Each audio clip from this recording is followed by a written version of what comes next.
missed the episode.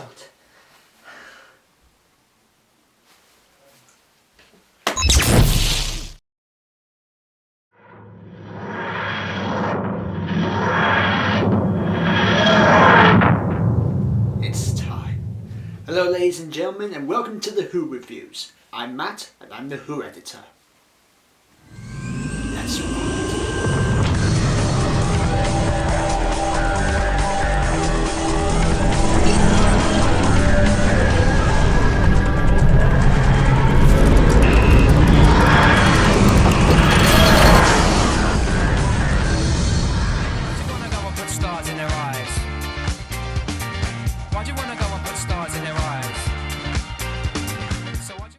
Hi guys, Matt the Who editor here, and welcome to my first edition to my Doctor Who reviews. Yes, you've heard right, Doctor Who is back for its 10th season. Not only is it the 10th season, it is also Stephen Moffat and Peter Capaldi's final series. Now for this review series, I'm going to split this into three sections.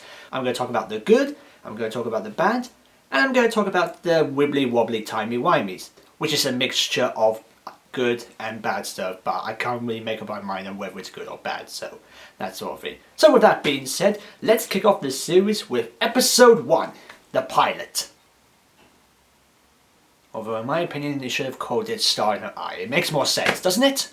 First the good. I think we can all agree that Pearl Mackie as Bill is by far the best thing about this episode. We finally get a companion who is like a real human being and someone we can really relate to. I was a little thrown off with her tone, the way she speaks from when we first saw her in that introduction video when they were fighting the Dalek and all that. What's that? Why is it going like that? Where's it going to plunger? Oh, why is it going to exterminate? What's that? Thankfully, as the episode went on, she does not talk like that, and I am so glad she doesn't. I fully accepted the way she talks. I like her. She's a very good person. And Pearl Mackie, you did a good job. How can I describe Bill in this episode? It's pretty much Rose meets Martha meets Donna. With Rose, she's the student and she's she's working in the chip shop. There's a lot of chip elements in this episode. With Martha, she's acting like a real human being. You know, she's strong-willed, she's happy, she's funny, she's quirky, and you know, she talks like a real human being. And with Donna, well, let's just say about Donna is there's a lot of elements of when she's talking with Capaldi. You cannot just think that is definitely from Donna, when you know, because it's more like you know student meets tutor, friend meets friend, rather than girl meets boy, lovey-dovey, that sort of. And I'm glad Moffat has decided to move away from that element, because he's done that with all his companions. He's done it with Amy, who then went up with Rory. He did it with Clara, who then ended up with Danny Pink, and then something happened with Clara for some reason. But with Bill, I'm just gonna keep saying this. She's a real human being. She's really likable and relatable. The dialogue that she gets with Peter Capaldi is just so fun to listen. I like watching Pearl Mackie and Peter Capaldi together. I'm gonna tell you right up the back, I like the Doctor and Bill better than the Doctor and Clara. I said it. And what I also like about when we have the conversations with Bill and the Doctor is, you know, even though she's a human, you know, she's a proper human being, she's coming up with all these theories. Do you watch sci-fi? You heard sci-fi? Maybe it's this or maybe it's that. And I like that. It proves that, you know, she's not just a human being following this stranger around, asking questions, letting him do explanations. She's coming up with theories herself from what she's been watching on television. What could be wrong with your own face? Do you know any sci-fi? Coincidence? Why not? And of course, the one line every fan or everyone is going to be using for the rest of the series. Why'd you walk like that? Like what? Like a penguin with his arse on fire. Moffat, why aren't you working into comedy? You pretty much show that you want to work into comedy more than drama. Come on, seriously. But with that being said, I like Bill in this episode. Thank you, Pearl Mackie. Thank you, Bill. I like the whole introduction bit, which was shown in the Graham Norton show, it's all dark. She's standing by the door. It's all quiet, no music. I'm glad they didn't have any music. And then the doctor switches on the lights, and it's very, very quietly. And I like the way the camera's just zoomed out, and all the lights are coming on quietly, and then the doctor gives this really badass line, that time relative dimension in space, TARDIS for short. I also like the bit where the doctor is all being melodramatic. He's talking about space and time and all that, and Bill's just like, can I use the toilet? I like that. Now, all that crap about Bill being the first gay assistant. Okay, first off, she's not the first gay assistant we've had on Doctor Who. Remember Captain Jack? He was gay. I didn't know he was gay, but after I watched Torch, when I learned a bit more, I found that he was gay, and I was okay with it. No one gave a crap about that. Young Joe Jones, who died in Torchwood Children of Earth, and people made a shrine of him in Cardiff. Even people got to like Charlie and Marty's in Class. And now, because it's a female gay character, everyone, including the BBC, for some reason, is complaining about it. In my opinion, I don't see the fuss about, homosexuality or feminist gay characters. I guess it's because of recent episodes shown on the BBC that people might have had second thoughts about having lesbian characters on television. I mean, remember the lesbian kiss in Deep Breath and Midsummer Night's Dream? Yes, I remember Midsummer Night's Dream. We all remember Midsummer Night's Dream. I'm just glad that the Doctor Who studios have decided to have their world continue in modern day life and sticking to the present day. And I quote, the world where the representation of real life is important. And I'm okay with it. I'm happy with it. You might be happy with it. Let's move on. No more complaints. What about Capaldi? He's good. Come on, it's Peter Capaldi. He's always good. What I like about what they've done with Capaldi in this episode is that he's more of a sensei to Bill, and I actually like that. As I said earlier, I like the idea that they've gone for student and tutor rather than the hero, the companion, or the love interest, that sort of thing. And I'm glad they've done with it. Apparently, Moffat has checked over his recent works.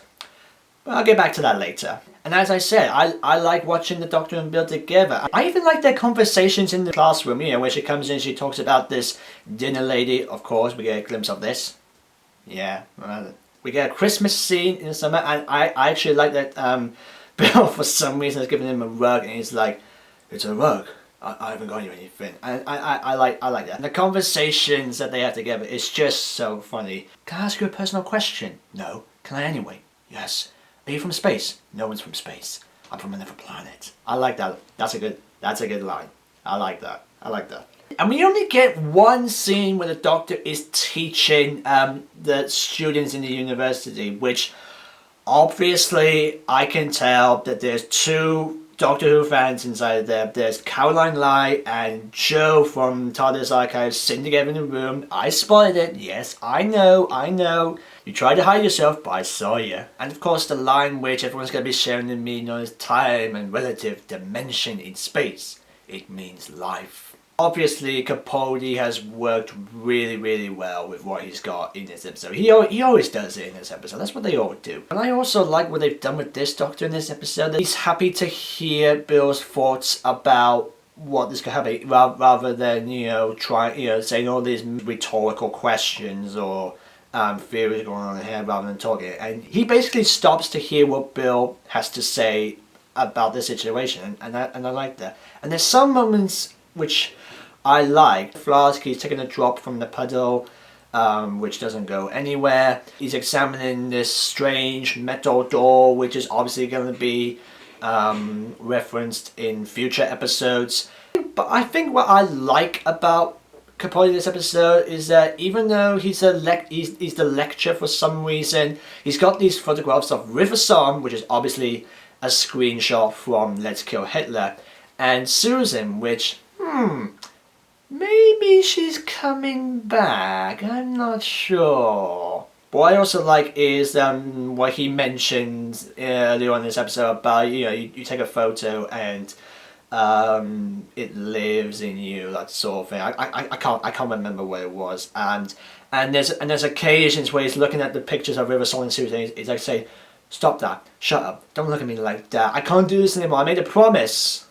When did you make a promise? Was that to Clara? Was that to yourself? Or are we missing something here? But other than that, I like Capaldi and Bill in this episode. They're just great together. Oh wait, I forgot to mention. I like this bit where Bill is basically complaining about the TARDIS design. You know, just coming out thinking, why is it big on the inside? Why is it a police box? Why is it English if you're from another planet? Why does it speak English? 50 years, and you ask that question. That is genius. I like that.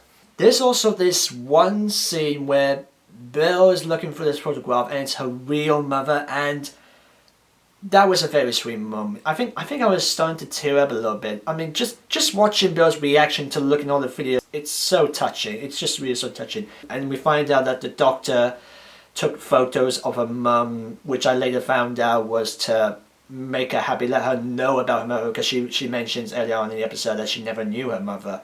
She died when she was a baby, so the doctor goes back in time to take photographs of her mother. Bit creepy, but still really touching. However, like some elements of the story, that's never mentioned again, ever. That's not mentioned again. No talk back to like how this happened, did you do this? Nothing. It's just, it's never mentioned again. Yeah. Of course, we've got a lot of Doctor Who references, and this episode has a lot of references. We see the screwdrivers, we see the sunglasses back, even though I thought they were gone.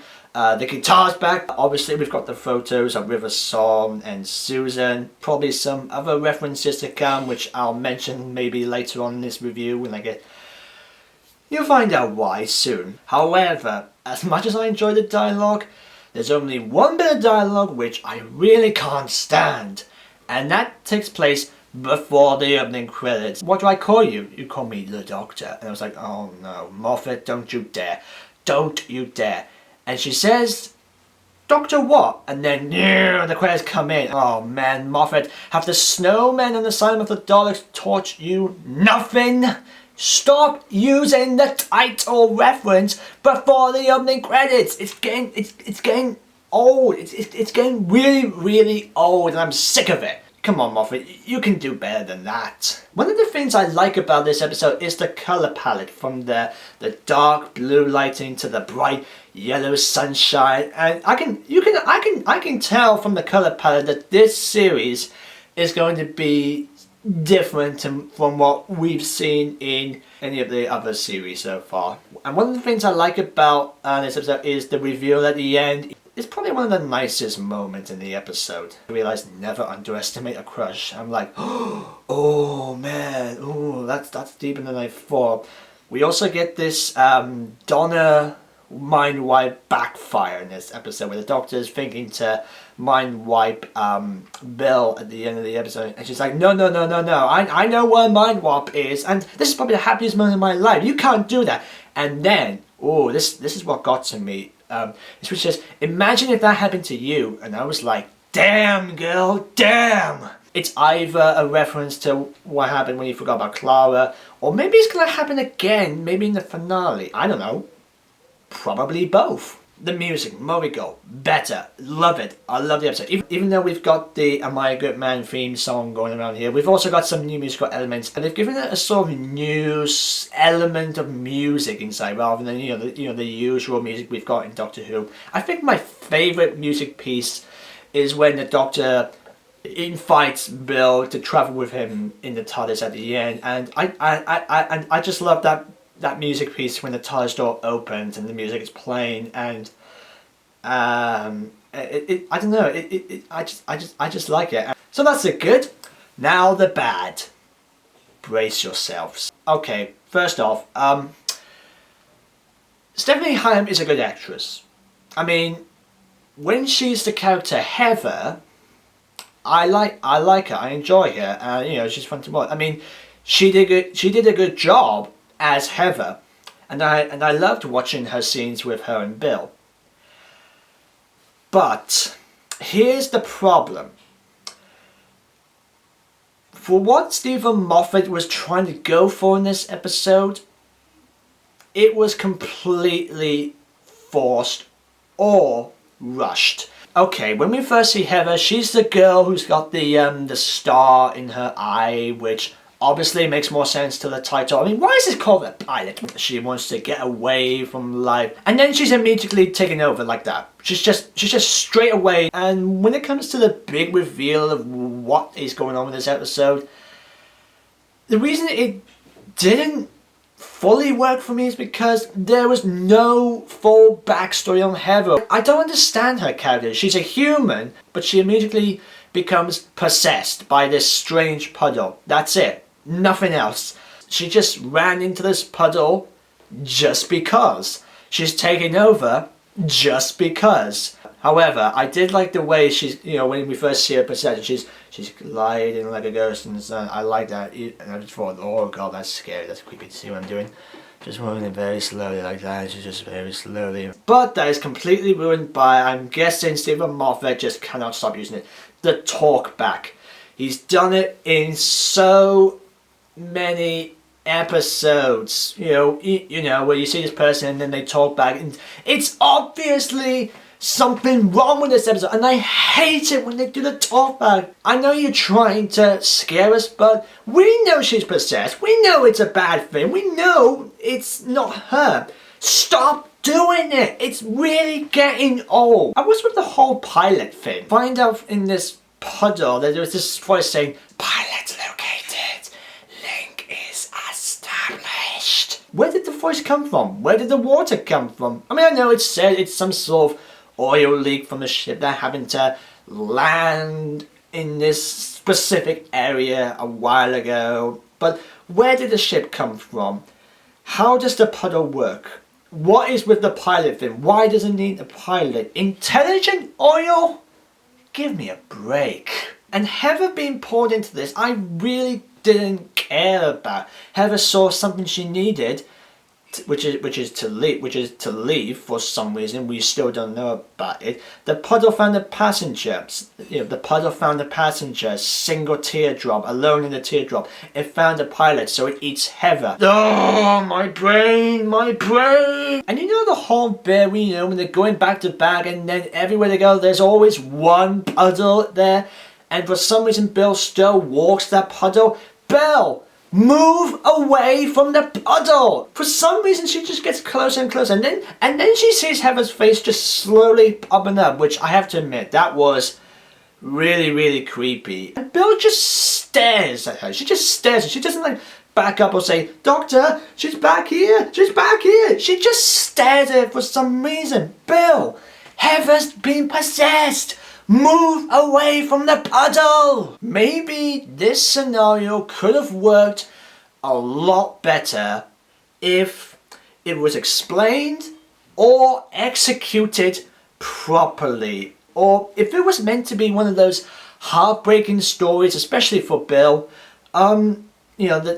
this sort of crush romantic sort of story, maybe it would have worked. Maybe this episode would have worked. Still, maybe it might come back in the future. I don't know. Maybe this is like part 1 and part 2 is probably going to happen later on in the series. Which might explain why we see a lot of scenes with Bill crying in the trailers. The water effects are astonishing. I love the water effects. You just take one look at Heather with the water coming down and you immediately think, Waters of Mars. Actually, why couldn't it be that? It would have been a nice sequel to the Waters of Mars, that maybe this ship was from Mars and this one drop was actually the flood from Waters of Mars. That would have been awesome. That would have been so incredible to watch and scary at the same time. It makes more sense. The water effects are very good, except for this one shot. It's dark, we see the stairways, the water's coming down, and there's just this wide shot. The stairs are black, and there's only this sort of water shine effect, and it looked completely fake. I can tell that was done either on Photoshop or After Effects and all that. That was pretty lame. However, when they do the close-up water effects, like the practical water effects or the CGI effects, it looks pretty good. The editing, I think, needs improving. Like, for instance, I mean, the opening bit where we introduced Bill in the university, that was good. Just so quick like that, a nice throwback to Rose. But the other editing, like this one bit where the water is just peeping through the doors, and then this next shot, all this water is just going quick as a flash, and then Heather's growing out of it. And I'm thinking to myself, seriously, water does not go that quick. I know this is a nitpick. Cool shot of the water drain though. That's actually a cool shot, where she's, she looks inside this shower room and, she looks down the drain and then it's just this one zooming close up of the eye. That was perfection. Okay, Bill's foster mum. What was the point of her? I mean, I know we need some sort of background character to get the idea of what Bill's supposed to be about, but seriously, this character, completely forgettable. Maybe we might get to know her in the series, but in this episode, she's completely forgettable. I mean, for someone who's meant to be a foster mum, I'm sorry, she seems more like a roommate than a foster mother. Even the dialogue sounds more like a roommate rather than a foster mother. Seriously, come on! This is probably the lowest Doctor Who has gone so far, and it can be said by this one question: what was the point of the Daleks? Okay, first off, when they go to meet the Daleks in this episode, I can obviously tell it's a reused audio piece from the Day of the Doctor, which was used in the Mission Dalek competition. That is just lazy. And what they've done with the Dalek, even though it was pretty cool when Heather took over one Dalek, and we only see one Dalek in this episode. No other Daleks, just one. I mean, I know there's this contract about they have to have at least one Dalek in every series, otherwise this Terry Nation company takes them away and then the BBC will have to buy them again, but this is by far the lowest the Daleks have ever done. Asylum of the Daleks, yeah, it was a poor story, but it was still a Dalek story. Magician's Apprentice, even though it was about Doctor and Davros, it was still a Dalek story. This one is just so desperate. You can obviously tell the makers of this episode are so desperate to have a Dalek in each episode, otherwise they're going to take him away. I understand you're going to have like a cameo or anything like that, but this is just so pointless. And if that were not pointless enough, one of the things the fans are going to complain about this episode is not only was it pointless to include the Daleks, it was also pointless to include the Movilians. You know that shot of the Movilians flying across, flying about? That's only like 5 seconds. That's only 5 seconds. All that excitement of seeing those classic characters come back, wasted. Complete and utterly wasted. Maybe this would have been a nice idea for a different story, but what we got was completely and utterly lazy. And if that were not stupid enough, Capaldi says it takes place in the past, which I'm guessing takes place somewhere in between Destiny of the Daleks and Genesis of the Daleks, around that time. And for some reason, they are still the modern Daleks. You've got classic Daleks in the experience. You've got classic Daleks locked away in the studio. You used them from The Magician's Apprentice. Why couldn't you use the classic Daleks for this very interesting moment? This is as low as the Asylum of the Daleks bit, where we find out these classic Daleks were from the classic series, and they're all modern class. That is just Moffat, are you bored? Are you fed up with the Daleks? Do you just want to get rid of them or anything like that? If you didn't want to write about the Daleks, get some other writer to write the episode. In fact, at least they would have made a much fairer Dalek episode than what you've done in your episodes of the Daleks. Come on! And with this premise, just the Daleks and the Movilians find each other again. It would have been...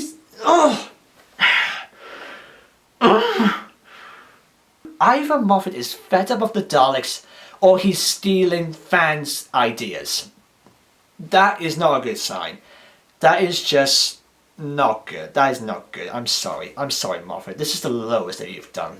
Okay, that was the good, and that was the bad.